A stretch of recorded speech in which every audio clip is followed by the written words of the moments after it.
Hi, everyone. Welcome to the 10th Annual Ability Summit, and thank you for joining us over in the Career Corner. Today, we are going to have a conversation with Rene Forsythe from Lime Connect on disclosure and accommodations. My name is Alissa Maberry. I'm a program manager at Microsoft. I work with inclusive hiring programs for people with disabilities. So this is a topic for me that hits very close to home as well. I'm working with candidates every day who need accommodations to go through interviews, but then are also onboarding and navigating the benefits process at Microsoft as well. Rene is going to share some tips on whether, when, and how to disclose. And these are really great tips that will apply across your job search at any company, not just Microsoft. So we hope that you get a lot from this presentation. It's going to be about 20 minutes, and then afterwards we will have some time for question and answer as well after that I will be moderating. So with that, I'm going to go ahead and turn it over to Rene to kick us off. Thanks, Lisa. We are so happy to join Microsoft for the Ability Summit and appreciate the partnership between Lime Connect and Microsoft as together we work towards our mission of rebranding disability through achievement. Thank you all for joining us for this discussion on disclosure and accommodations and how to set yourself up for success during the recruiting process, when onboarding into a new role, or at any time during your employment. Today, we will identify ways that you can best communicate your needs as a person with a disability while also highlighting the unique strengths that you bring to your team. First, it's important to take a look at the disability landscape and recognize that as a person with a disability in the workplace, you are not alone. 1 in 4 North Americans have a disability, and in the workforce, research shows that 30% of white-collar workers have a disability. This number may be surprising to you because many people don't talk about their disabilities. In fact, only 3% of employees actually self-identify as having a disability. So why is there such a disparity between these two numbers? One reason is that the majority of disabilities are non-visible or not evident to others when you first meet them. So if you're a person whose disability is not evident, you have to make an active choice whether to disclose your disability or not. Even if you have a visible disability, you will have to make choices about when to disclose your disability, and if you choose to request an accommodation, how to make that request. At Lime Connect, when we coach members about the decision process around disclosing your disability, we encourage people to consider whether, when, and how to disclose to set yourself up for success. Disclosing your disability may not be necessary or appropriate in every situation, but it is important to note that your employers want to help you to be successful and to give you what you need to thrive in your role and in their companies. So when you're deciding whether or not to disclose your disability, you may have some concerns about if disclosure is right for you. Some of the concerns that are common that we hear from people with disabilities include the belief that people will judge them once they reveal that they have a disability before they get to know them or know what they're capable of, or a fear or uncertainty about how people will react when they share the information that they are a person with a disability.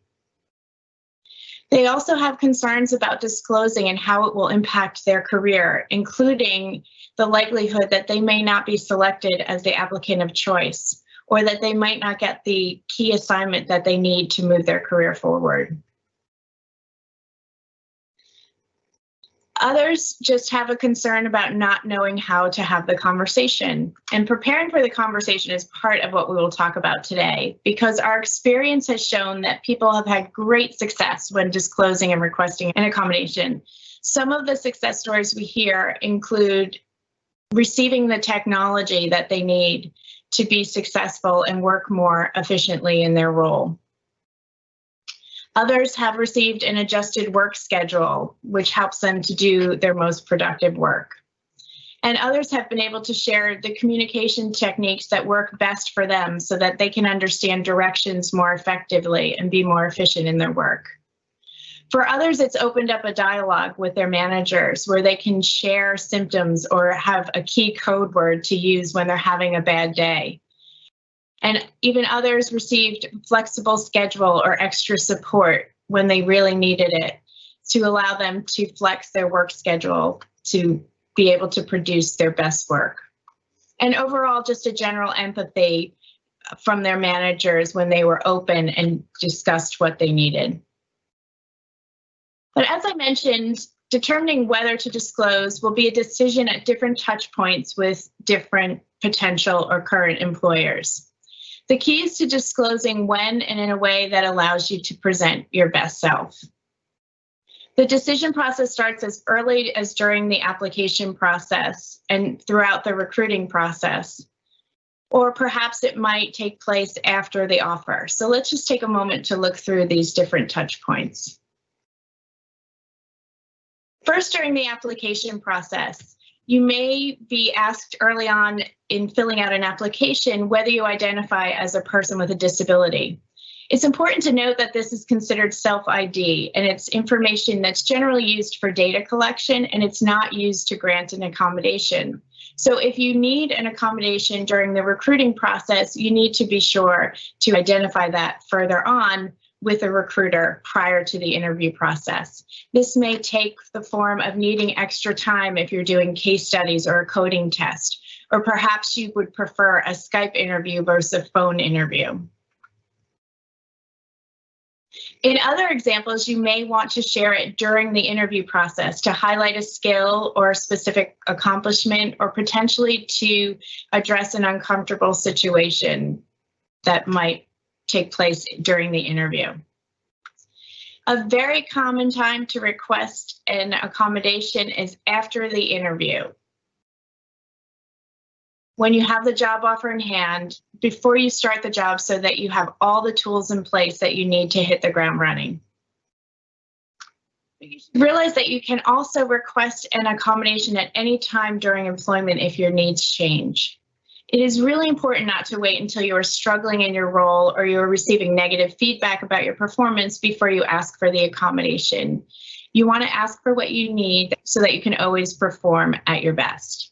When you have identified the best time to disclose, or times to disclose, because you will likely need to do it more than once in your lifetime, we now come to how you can do it so that you are effectively communicating all that you need to help you bring your full strengths and skills to every professional interaction.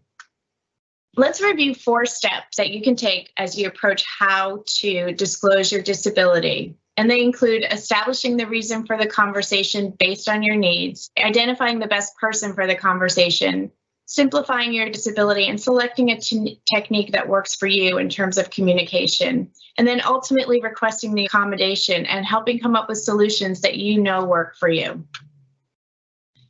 So first, let's talk about the reason for the conversation. You'll need to identify, are you going into this requesting an accommodation? Do you have a disability-related need that you need met? Are you simply seeking to further your relationships with your team members, with your manager, to maybe alleviate some awkwardness about how to interact related to your specific disability? Perhaps you just want to break commonly held stereotypes around your disability and what people with your disability are or are not capable of. Or perhaps you want to talk about it in terms of identifying your unique strengths that you bring to the table that may have been developed as a result of living with your disability. The next step is to identify the best person for the conversation. Research shows that most people commonly disclose to their manager once they are an employee. But prior to that, if you're in the recruiting process, you may need to disclose to a recruiter or someone in the HR department to get your disability-related needs met. Then you want to determine what technique or approach you're most comfortable with in communicating the details about your disability. So let's review some common approaches that we recommend that seem to work for our network members. First is talking about simplifying the science around your disability. So you may have lived with your disability for much of your life and have a lot of medical information and background on your disability. That's not necessarily relevant or necessary for this discussion. So you can explain the way your unique brain works, for example, or how your spine functions, Or perhaps you want to show them the technology that you use as a support tool. That can be really helpful in helping understand what your disability is and how it impacts you. Another tool that we have used and that we recommend is connecting with people through a metaphor, identifying a metaphor that allows people to connect to and understand your disability. So here's a few examples. Someone who lives with disability used the metaphor of managing my disability is like sailing. It may look like smooth sailing from the outside, but I'm constantly adjusting the sails to ensure that I stay on course. Someone who lives with low vision described it as, my sight is like if you put both thumbs in front of your eyes and tried to see around them. Another individual with hearing loss describes it as, it's like being at a rock concert where you can hear the voices, but you can't make out the words. And another individual who's dyslexic talks about trying to read a story, but only seeing every other word. So those are metaphors that are specific to those individuals and that really worked for them. But you seek to find a metaphor that really resonated with you and your disability and helps describe it in a way that others can relate. And always remember that while it may be important for you to share some of the limitations that you experience as a result of living with this disability, it's also important to highlight the incredibly valuable strengths that you have developed because of a life with your disability. Our network members have shared with us some of the strengths that they have developed as people with disabilities, and I think we can all agree that the strengths that any employer would like to have. So listed here, we have some of the top strengths that were identified, such as being a problem solver. For people who've lived with disability, they've often had to problem solve how to make the world accessible for themselves for most of their lives. In many cases, they're a strategic thinker because they may have had to learn differently. Some cases, they are incredibly organized because they always have to get their work done ahead of time in anticipation that they might not be able to deliver if there's a flare-up. Of course, determination and resilience are key strengths of many people who live with disabilities. And then we've seen others who've been able to take on leadership roles in really identifying ways to help others understand the disability space. I also want to share some of the specialized skills that you've developed. These are also skills that we've heard from our network members that they've developed as a result of living with very specific disabilities. So in some cases, we've had people talk about how they are really excellent at seeing patterns and developing systems that others cannot see, and that came as a result of living with their disability. Others have an innate curiosity and a creativity for approaching life or learning due to living and learning with their disability in the way that they do. Others have talked about heightened communication and listening abilities as a result of living with certain disabilities. And of course, technology is a key factor in helping people accommodate for their disability. So that knowledge and that experience is critical to people and to companies to bring that perspective. So finally, once you identify these 4 steps, you really, really want to practice your disclosure conversation. The more you practice, the more you'll feel comfortable going into that setting. So what's important is that you feel comfortable with what you're conveying and that it feels like more of a natural conversation. And remember that there are many possible accommodations out there. And we always, when we train our corporate partners on the employer side, we recommend that they speak with the employee about what is the best accommodation for them and what works for them, because you really know what works best for you. So keep in mind in requesting accommodation that 59% of accommodations cost nothing to provide, and most accommodations tend to cost less than $500. So it's really not generally a hardship for employers to provide these accommodations. So just to highlight a few accommodations that we have heard of that work for individuals within our network, here's a few to take a look at. Some individuals use a smart pen, which allows them to take notes and be more attentive in offices and not miss any information. Other individuals have used darkened rooms as a way to accommodate for their own low vision or perhaps to deal with chronic migraines. We've had other individuals who find that caption presentations is really critical in helping them be a full participant in any meeting, and also captioning through different interview settings can be helpful if you're doing virtual interview settings.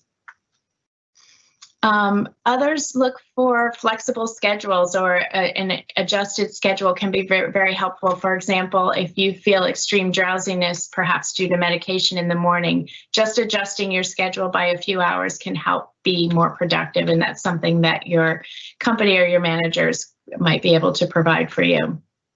Another simple accommodation is headphones, to when we're all back in the office, to be able to prevent distraction and really allow you to focus. And then here we have another self-accommodation from our good friend, Dr. Stephen Shore, who is also an autism expert and an autistic individual. And he considers his hat an accommodation because often the fluorescent lights really bother him. So he self-accommodates with a hat. And then, of course, I will encourage you all to take all that you learned through this Ability Summit and apply it to your future disclosure conversations. We know that technology can really be a game changer for people with disabilities, and I encourage you to explore all the great tools that Microsoft has to offer. And finally, at Lyme Connect, the entire team looks to be a great resource for people with disabilities, so we would encourage you to join our network, and we look forward to continuing to work with Microsoft to create an accessible world for all. Thank you, Rene. That was excellent. Definitely went through a lot of things for me that are top of mind right now, especially as, you know, the way that we work and collaborate has been completely changed over the last few months. It's important to think through how to have these conversations and be mindful of the way that we're working now and how to best accommodate either our team members or ourselves when we think about what we need. So we will go ahead and transition to Q&A. So if there's anything that came up for you, please feel free to submit that to us. All right, so question and answer time now. Thanks for joining us, Rene. We also have Alissa from Lyme Connect on the line to help with some of the questions, and I would love for her to introduce herself as well, so we get to know her a little bit better before we dive in.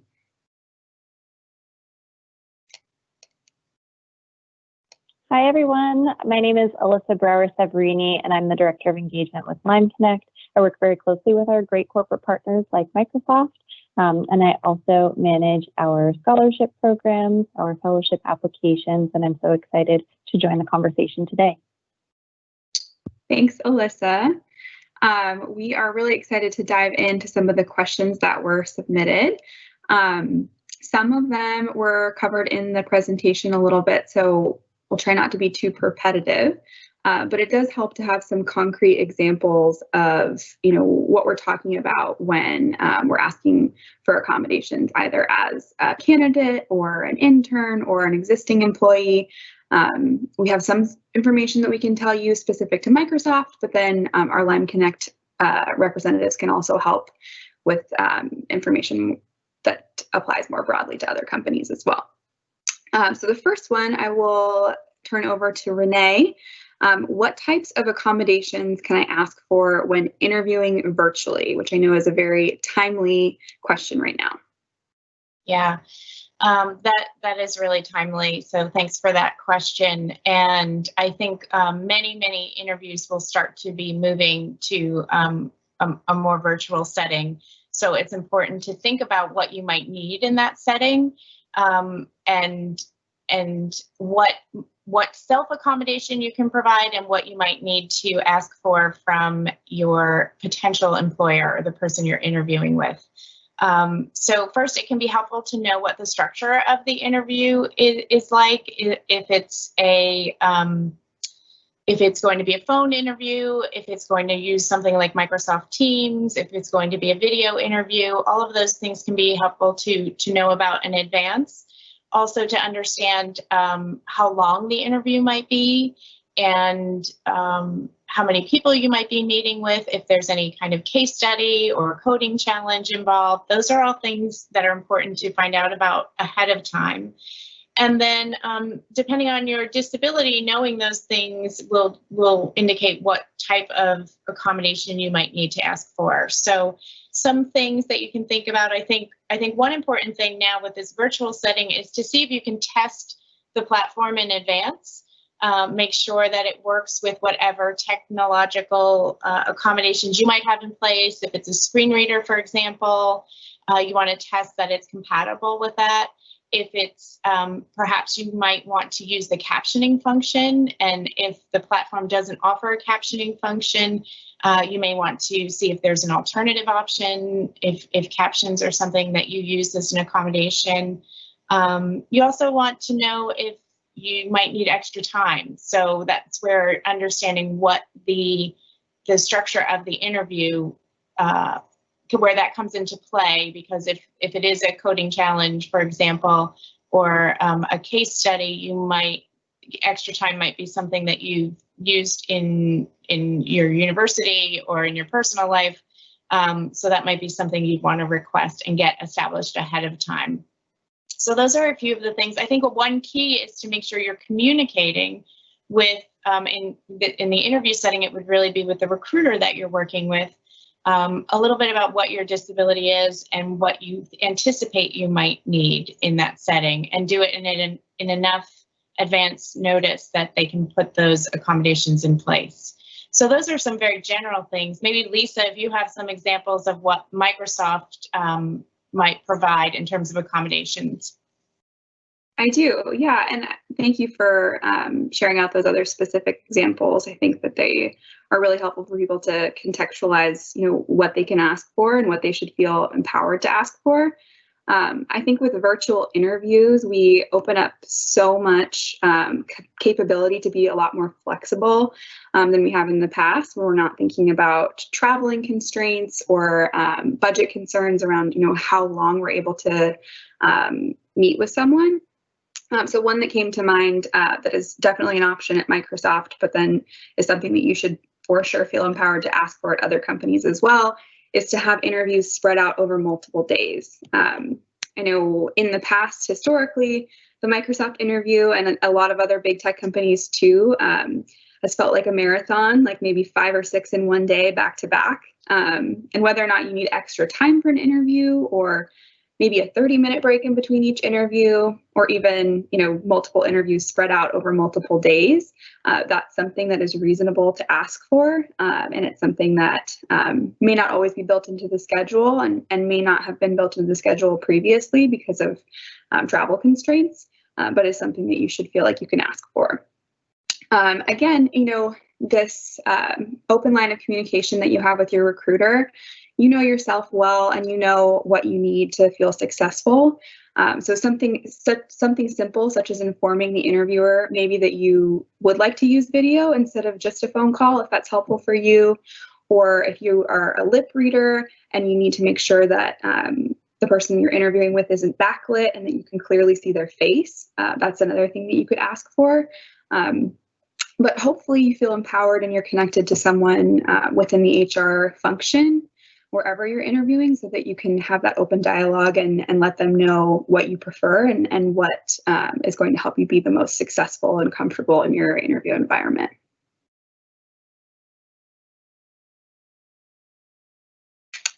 So we have another question. What examples of accommodations can Microsoft share for both candidates, interns, and employees? And I can go ahead and get into that a little bit. We've talked a lot about candidates and kind of the examples of what is common for people to ask for in the interview setting. And I will say that, everything that Rene mentioned, people should feel free to ask for at Microsoft specifically. I'll also say that every job description on our global career site contains a link to an accommodation request form.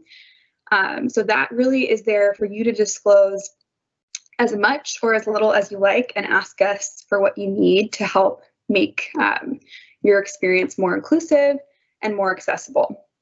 So if you're having trouble inputting information in your application from your resume, for example, you should tell us. Or if you're interested in using a different coding platform, like Rene mentioned, that is more accessible for you for your interviews, that's where you can let us know.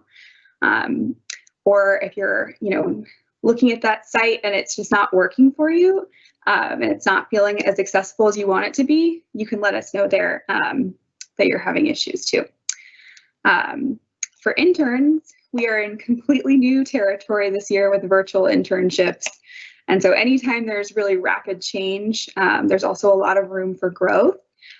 So if there are any interns logged in right now to this call, we do want to know if you're having any access issues. So much of what we've done in the past for interns is completely different this year. And we know that our intern program is working really hard to make sure that everything is accessible and that they're being super proactive about the activities they're scheduling and the different things that they're doing for the intern program. But we also know that mistakes happen and that things fall through. So if you're experiencing any issues, we want to know about it as soon as possible. And you can submit that information to dcareers@microsoft.com or go through that accessibility form on the career site, or you can interface directly with your recruiter at Microsoft to let them know that you're having issues, whatever you feel most comfortable with. And then as far as on-the-job accommodations go, our interns at Microsoft are eligible for all of the same support as our full-time employees. We have a dedicated benefits team that helps field those requests. So if you need something to help do your job more effectively, you can reach out to benefits@microsoft.com, and they'll help field your request. Either if it needs to go directly to your manager, they'll help you with that kind of a conversation, or if you need some technology, if there's something else going on, they'll help you with that as well. And then some examples for that could be, as Rene mentioned, maybe captioning services for those larger meetings, if that helps you.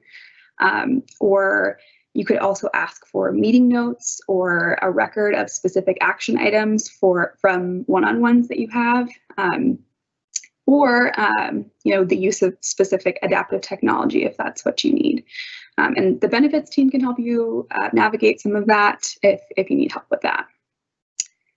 And then for our internal employees, same information really applies there. You should feel empowered to join those employee affinity groups or our employee resource groups to learn from your peers and kind of gather information from people who have already done a lot of the things that you probably are trying to do. That's a really great resource for information, but then also the benefits team will help with more specific requests. And then we have another question. Lisa, can I just jump in for a minute? Sure, absolutely. Okay, I just wanted to add a few general things, general accommodations now in this new virtual environment, which everybody's experiencing, and things that we're hearing and people are requesting. Because we are we're spending so much of our time now in front of a screen, and that can be really exhausting. It can lead to hearing fatigue. It can lead to migraines and eye strain. Some other things that people are asking for and requesting, or just self-accommodating, is some adjusted schedules. For some people, it might be that they need to start a little bit later and then work a little bit later. Blocks of time that might be screen-free, that maybe they're available by phone, or some meetings are just by phone to give everyone a little break from the screen, or to be able to walk away and really relax all of those muscles that are being strained. You already mentioned a couple of the other ones. Recordings of meetings is really being helpful. And then I just encourage people, especially as your interns are starting, to really set themselves up and establish a good work environment that's that works well for themselves. So making sure they're taking breaks, but also setting up their workspace so that they have a comfortable setting for themselves. And another thing can just be trying to establish some boundaries. When we work in the same place where we live, it can be hard to end your work day. So thinking about that is important for your mental health as well. So I just wanted to add those few things. Thank you, Renee. Those are really important considerations, and I'm glad that you brought them up. And I think that they apply for so many different types of people and so many different disability segments to be mindful of, and especially right now with all the stress that we're all under. I'm wondering as well if Alissa has anything or any additional perspective to add on this question. Sure. Yeah, I just wanted to echo Renee's last point, because I had requested this just recently for ergonomically having a supportive workspace. You may, as you may be adjusting to your new workspace and not really understanding what your work schedule is quite yet, you start working long hours. You may not understand the type of strain you may have on your neck, on any parts of your body, depending on the workspace that you've created. So just understanding the different ergonomic changes that you can make, whether that's elevating your PC or laptop, having a remote keyboard and mouse can make a world of difference. And also, as someone who has a mental health condition, sunlight is incredibly important to me. So even if it's just being able to sit near a window, taking a walk outside, these may not be things that you'll need for an interview, but kind of thinking ahead to when you're in the workplace and starting a regular routine.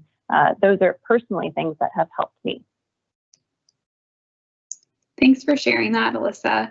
I am 100% there with you, and also with Renee, and thinking that it is really nice also to just turn that video off and get outside sometimes for meetings and walk around and relieve some of that stress and get some exposure and some sunlight.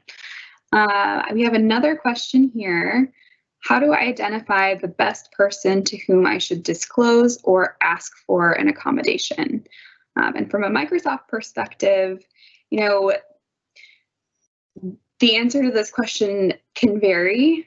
When it comes to, you know, needing a specific accommodation, I've already a little bit touched on, you know, the benefits team being the best resource to help deliver on that.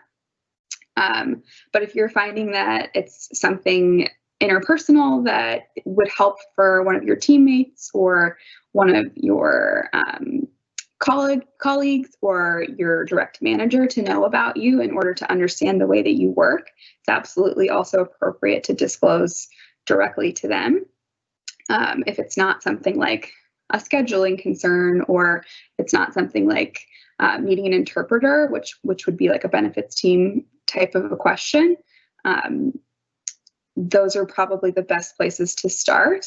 But if you're not comfortable disclosing and you just want to learn more about the community and more about the other people who have whatever disability you may have as well and how they function in the work environment, I always point people back to our employee resource groups to start there so that you can find some camaraderie and some common ground with other people and understand maybe a little bit about what their experiences were like when they disclosed, what kind of positive or negative experiences they had, and kind of best practice sharing within the group, within the specific company culture that you're a part of. It can be helpful to start there, and that can also help alleviate some anxiety or stress around the decision.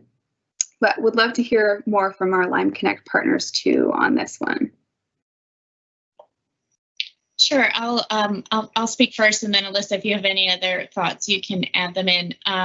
I think I would echo exactly what Lisa said for other companies as well. And I think it really, you may have a benefits person that handles accommodations, but I think if you're in the workplace and you are working within a team and you have a manager, it can be really important to open those lines of communication with your manager. In some cases, you saw some of the accommodations we talked about both in the video, during the presentation and through the Q&A. And a lot of those things managers can decide on their own.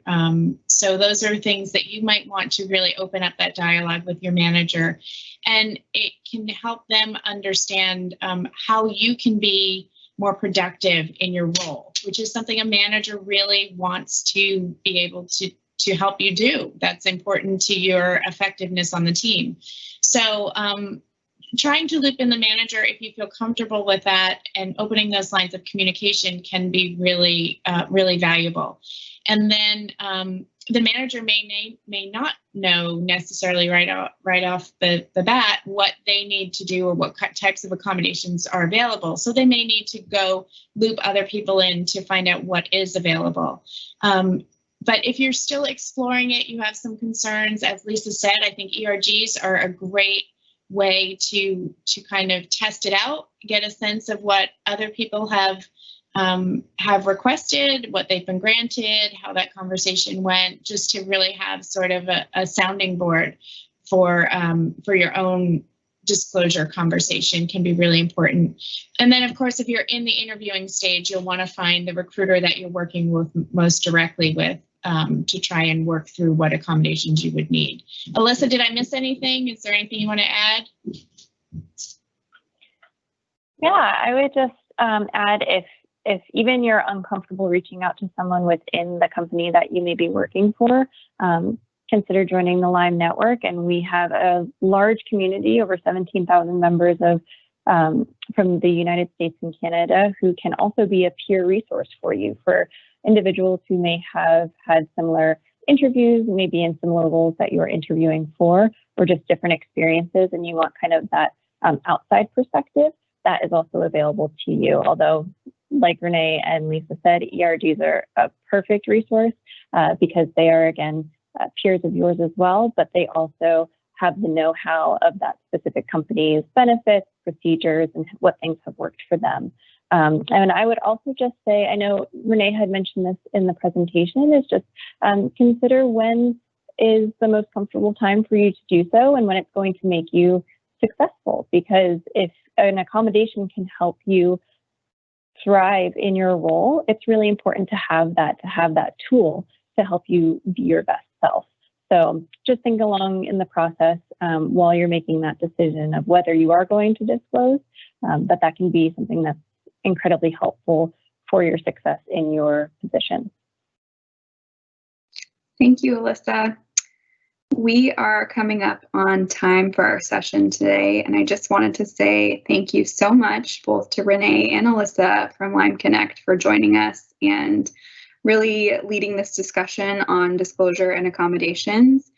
It's really relevant, especially right now when we're all kind of figuring out a new way of work, to be really transparent with ourselves and what our limits are and what we need in order to feel supported either in the interview stage or through an internship or through employment. I can't emphasize that enough. We, as employers, want our employees and our colleagues and our managers to feel like they have everything that they need to do the jobs that they've been hired to do. And so many of these things, like Rene mentioned, are simple and are easy to deliver on and make everyone work and collaborate better. So I'm so glad that we had the opportunity to have the discussion today, and hope that you enjoyed it. And once the recording is available, you'll share it so that we can all work towards making our work environments more inclusive and more accessible for people with disabilities. So I just want to say thank you and goodbye. Thank you. Thank